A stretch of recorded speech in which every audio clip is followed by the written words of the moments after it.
Ok, seguimos con Hebreos 5. Dice, porque todo sumo sacerdote tomado entre los hombres es constituido a favor de los hombres en lo que a Dios se refiere, para que presente ofrendas y sacrificios por el pecado. Para entender Hebreos, en gran parte uno tiene que haber entendido el Pentateuco, básicamente, que es el orden que Dios dispone en Números, Levíticos, Deuteronomios para el sacerdocio y quién iba a servir en el sacerdocio.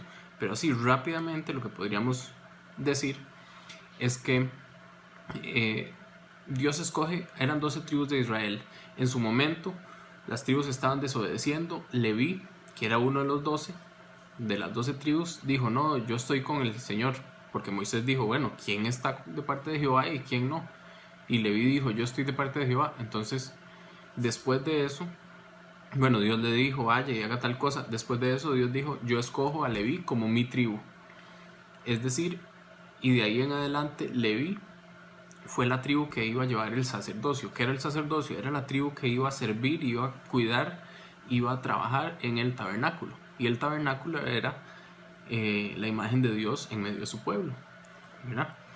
Entonces, en ese tabernáculo había un lugar, un atrio, un lugar santo, un lugar santísimo, en donde todos los días los sacerdotes estaban ofreciendo sacrificios, y una vez al año el sumo sacerdote, que era como el jefe de los sacerdotes, ofrecía un sacrificio de expiación para el perdón de él y de todo el pueblo. Entonces, en eso es lo que vamos a entrar. Dice, porque todo sumo sacerdote tomado entre los hombres es constituido a favor de los hombres en lo que a Dios se refiere.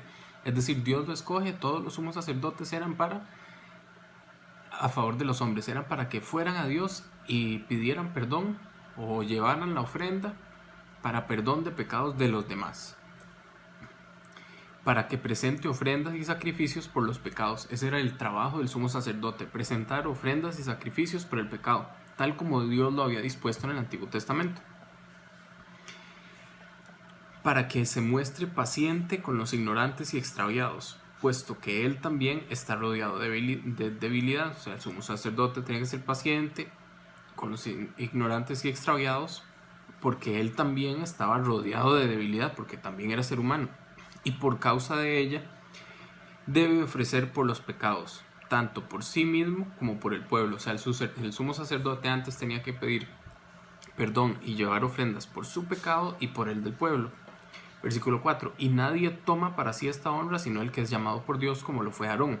Aarón era de la tribu de Leví, y fue Aarón al que Dios le dijo, bueno, usted y sus hijos son los que, a Moisés, ¿verdad? Moisés estaba con Aarón, entonces Dios le dijo a Moisés, ok, Aarón y sus hijos, que son de la tribu de Leví, son los que me van a servir a mí en el sacerdocio. No fue que Aarón dijo, yo me encargo de eso, no, Dios lo escogió. Entonces aquí dice, nadie toma para sí esa honra, o sea, nadie dice yo, sino el que es llamado por Dios. Dios lo llama, y aquí dice, y aquí empieza entonces él a describir cómo Cristo no se llamó a sí mismo, sino que Dios lo llamó. Versículo 5, así tampoco Cristo se glorificó a sí mismo, haciéndose sumo sacerdote.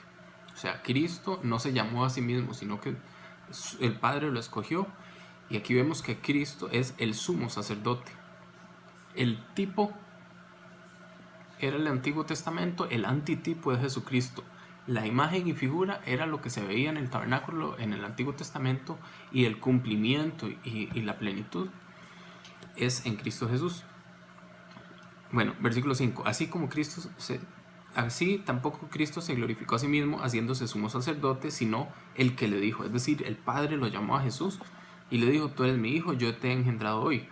Como también dice en otro lugar, y otra vez cita un salmo, tú eres sacerdote para siempre según el orden de Melquisedec. Ahí de antemano se estaba estableciendo, Jesús va a ser el sumo sacerdote.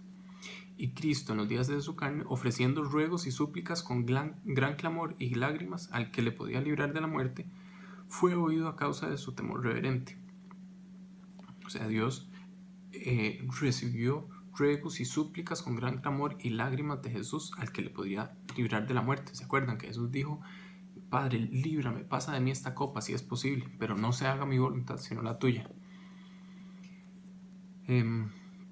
Y aunque era hijo, por lo que padeció, aprendió la obediencia. Es decir, Jesús no nació obediente, que lo vimos la vez pasada en el capítulo 4, creo que él no nació perfecto, fue siendo perfeccionado. No quiere decir que pecó, quiere decir que no nació sabiendo todo.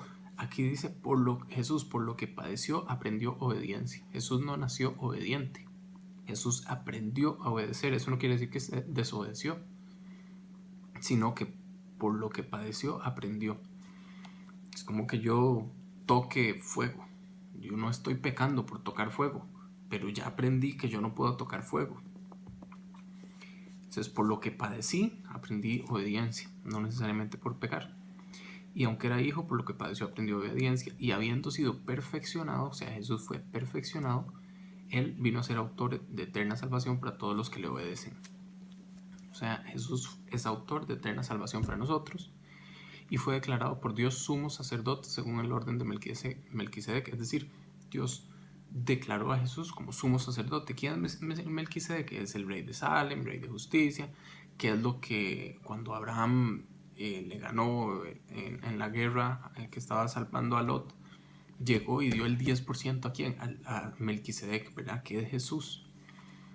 Es una figura que es como el ángel de Jehová, es una teofanía, es Jesús mismo. Acerca de esto tenemos mucho que decir y difícil de explicar, por cuanto os habéis hecho tardos para oír. O sea, Pablo dice, yo tengo mucho que enseñarles, pero ustedes, yo no puedo enseñarles álgebra si no conocen los rudimentos de las matemáticas. No saben sumar, no saben restar. Entonces, eso es como una mezcla entre leche espiritual y carne espiritual, lo que Pablo hace en Hebreos, o lo que el Señor quiere explicarnos en Hebreos. Pero les dice, tengo mucho que decir, y Dios nos dice a nosotros, tengo mucho que decir y difícil de explicar, pero ustedes se han hecho tardos para oír. Versículo 12, porque debiendo ser ya maestros después de tanto tiempo, o sea, Dios espera que nosotros después de un tiempo de ser cristianos, poco a poco vayamos madurando, conociendo más, sabiendo más, siendo más sabios, más puros, más santos, con más conocimiento, con más revelación. El tiempo tiene que madurarnos. Debiendo ustedes ya ser maestros, nada que ver, no son maestros, son apenas niños. Vamos a ver lo que dice, porque debiendo ser ya maestros después de tanto tiempo, siguen teniendo necesidad de que se os vuelva a enseñar cuáles son los primeros rudimentos, o sea, las bases, lo principal, lo básico de la palabra de Dios. Después de tanto tiempo tienen que seguir enseñando leche espiritual. Y habéis llegado a ser tales que tenéis necesidad de leche y no de alimento sólido. O sea, los compara como un bebé. Dice, ustedes nacieron hace 5 años y siguen con la leche espiritual, leche materna. Eso no es un desarrollo normal. Y todo aquel que participa de la leche es inexperto en la palabra de justicia porque es niño. Pero el alimento sólido es para los que han alcanzado madurez, para los que por el uso tienen los sentidos ejercitados en el discernimiento del bien y el mal. Eso es importante. El alimento sólido es para los que han alcanzado madurez. Los maduros son los que buscan un alimento sólido. Las prédicas ahora hay un montón y está bien que son pura leche. ¿Por qué? Porque es lo que necesita la gente, pero también tiene que ver uno como va migrando al alimento sólido. Dice, pero el alimento sólido es para los que han alcanzado madurez, para los que por el uso tienen los sentidos ejercitados.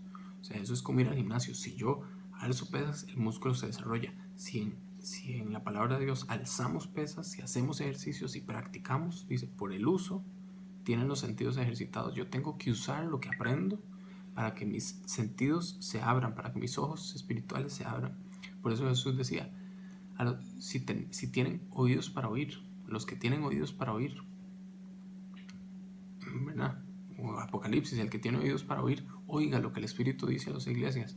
Tenemos que abrir nuestros oídos espirituales, nuestros ojos espirituales, y eso solo el uso lo desarrolla. Por eso dice los sentidos ejercitados, es de ejercicio. Tenemos que ejercitar ese discernimiento del bien y del mal. Que Dios nos ayude a ser fuertes, a hacer pesas espirituales para ser Goliat de David espirituales, o sea, personas listas para luchar y vencer en todas las dardos de fuego que nos arroja el maligno, diría Pedro, creo, ¿verdad?